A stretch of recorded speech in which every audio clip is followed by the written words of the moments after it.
राज भाई का डांस तड़का आंख तोर बुलू बुलू।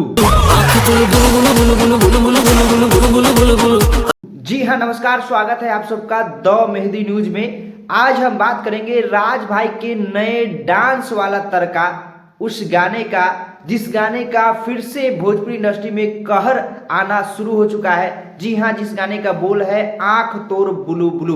दोस्तों, इसी तरीके के गाने हमेशा राज भाई लाते रहते हैं, लेकिन उस गाने में डांस ऐसा रहता है कि पूरे भोजपुरी इंडस्ट्री हिलकर रह जाता है। जी हाँ, शानदार गाने, शानदार लोकेशन, शानदार म्यूजिक के साथ शानदार वीडियो लिरिक्स, काफी कमाल का ये गाने आ चुका है। जी हाँ, जिस गाने का बोल है आंख तोर ब्लू ब्लू, इस गाने में मासूम सिंह के साथ एक्ट करते हुए नजर आ रहे हैं राज भाई और मासूम सिंह का इसमें कॉम्बिनेशन काफी तगड़ा लग रहा है। जिस तरीके से बैकग्राउंड, ड्रेसअप, डांस और वीडियो क्वालिटी और क्या लोकेशन वाइज इन्होंने शूटिंग किया है, हमेशा ऐसा आता ही है, लेकिन इस बार कुछ खास न्यू खोरता म्यूजिक वीडियो से ये गाने रिलीज हुआ है। आप लोग जाकर सुनिए। अगर आप लोग सुन लिए हैं तो कमेंट करके जरूर बताएंगे। दोस्तों, इस गाने की म्यूजिक की बात करें तो सत्येंद्र जी इस गाने में म्यूजिक दिए हैं और गायक है इसमें रवि सिंघानिया जी और खुशबू तिवारी केटी जी।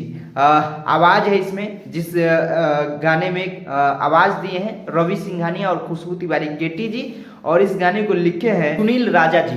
तो काफी कमाल के गाने रिलीज हो चुका है, आप लोग जाकर सुनिए। न्यू खोरता म्यूजिक वीडियो से ये गाने रिलीज हुआ है। आप सर्च मारेंगे आंख तोर बुलू बुलू राज भाई तो आपको गाना पॉपअप पे आ जाएगा। आप लोग जाकर सुनिए। बहुत बहुत शुक्रिया इस वीडियो को देखने के लिए, धन्यवाद।